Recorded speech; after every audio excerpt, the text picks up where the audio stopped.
Hola a todos y todas, aquí una vez más. Después de haber dedicado varios vídeos a esto de los dispositivos electrónicos, empezamos por dedicar un tiempo a los semiconductores, que son los materiales con los que se hacen estos dispositivos. Después pasamos a ver el diodo, que era un dispositivo electrónico con dos terminales, donde se unía un trozo de semiconductor extrínseco tipo P y otro trozo de semiconductor extrínseco tipo N, lo que llamamos la unión PN, y le hemos dedicado varios vídeos porque bueno, su funcionamiento no es sencillo. Y a partir de ahora vamos a también dedicar varios vídeos a un dispositivo electrónico, el transistor, que es fundamental porque está en la base hoy en día de prácticamente cualquier sistema electrónico. El transistor en principio tiene una primera característica que es fundamental y que lo diferencia de prácticamente todos los dispositivos que hemos visto hasta ahora, y es que se trata de un dispositivo con tres terminales. Esto directamente ya nos va a traer muchas consecuencias a la hora de manejarlo. Y aquí en mi pizarrita, perdón, os intento hacer una explicación de por qué. Hasta ahora nosotros hemos trabajado con dispositivos con dos terminales.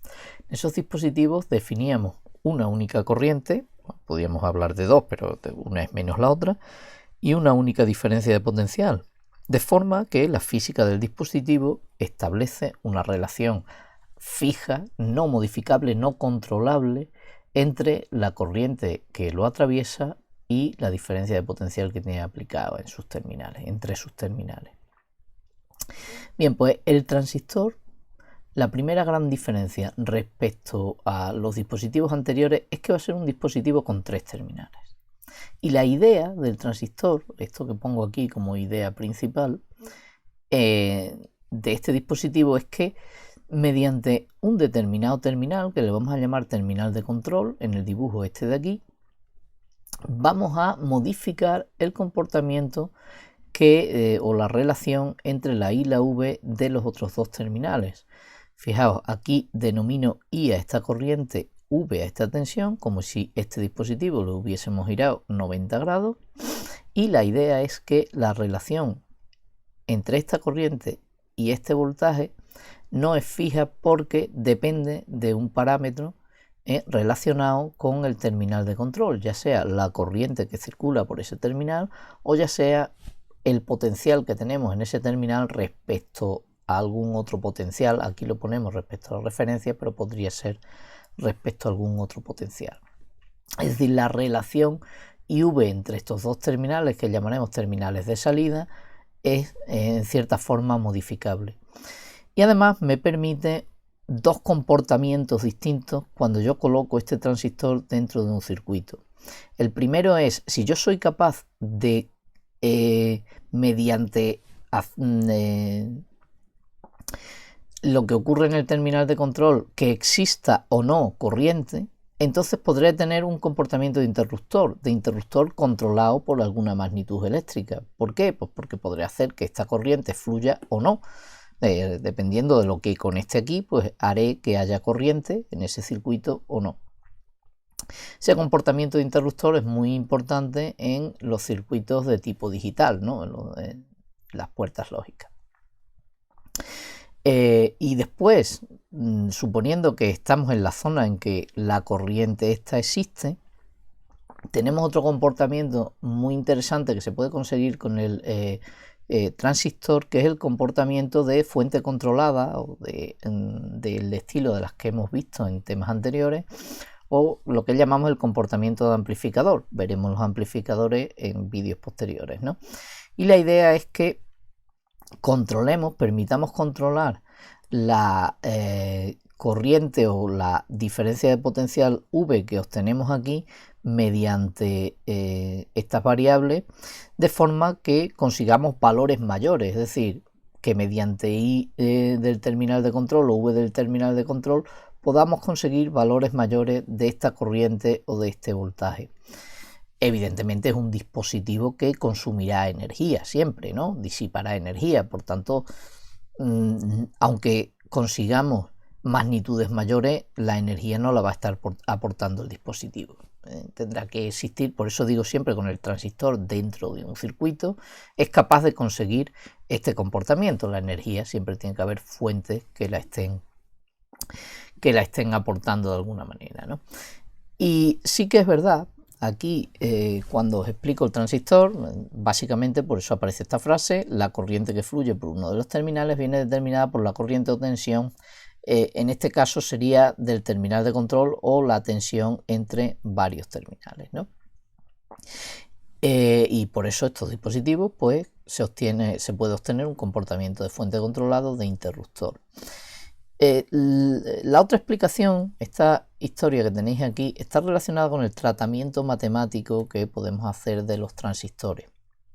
Cuando tenemos el transistor dentro de un circuito, claro, aquí ya no puedo hablar de una corriente y una diferencia de potencial. En principio podría definir hasta 3 corrientes, la que circula por aquí, la que circula por aquí y la que circula por aquí. Las he definido todas hacia dentro del transistor.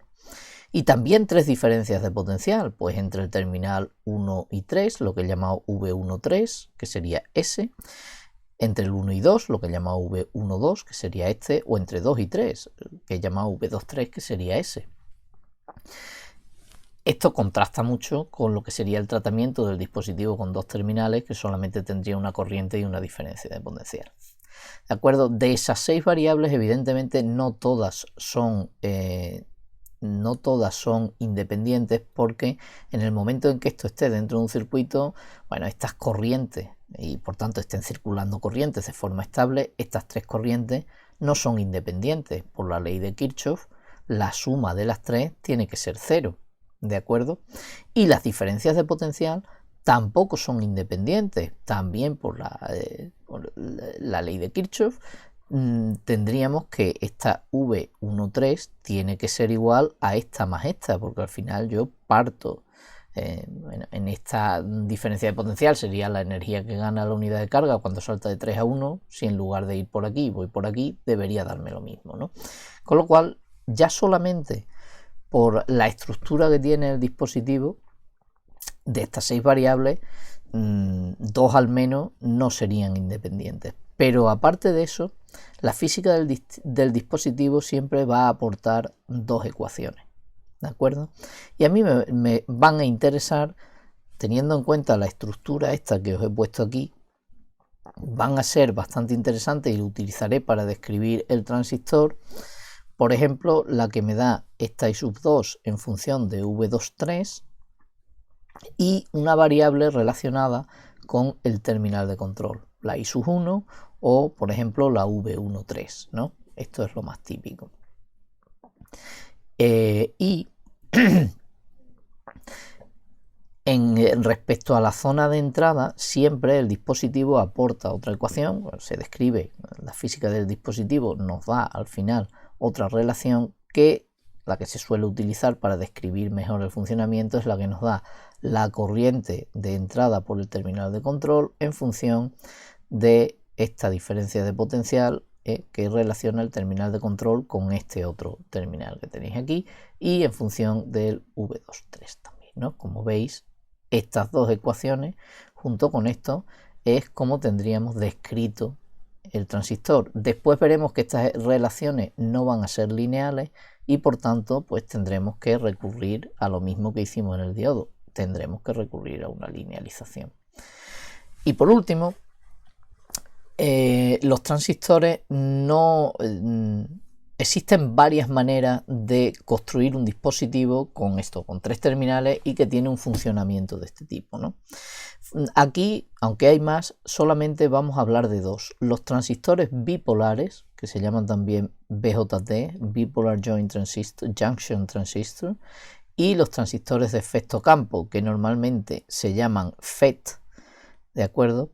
Y que los hay de 2 tipos, los JFET y los MOSFET. Nosotros de los que vamos a hablar van a ser de los BJT, que los describiremos un poquito, y de los MOSFET. de acuerdo, que hoy en día son los tipos de transistores que más se utilizan. Por tanto, bueno, pues una vez descrito más o menos cuál es la característica fundamental del dispositivo transistor y bueno, y cuáles van a ser sus dos funcionamientos fundamentales, vamos a pasar a describir cada uno de estos tipos. Empezaremos primero por los transistores MOSFET en unos primeros vídeos y después por los transistores bipolares. ¿De acuerdo? Venga, pues vamos a ello.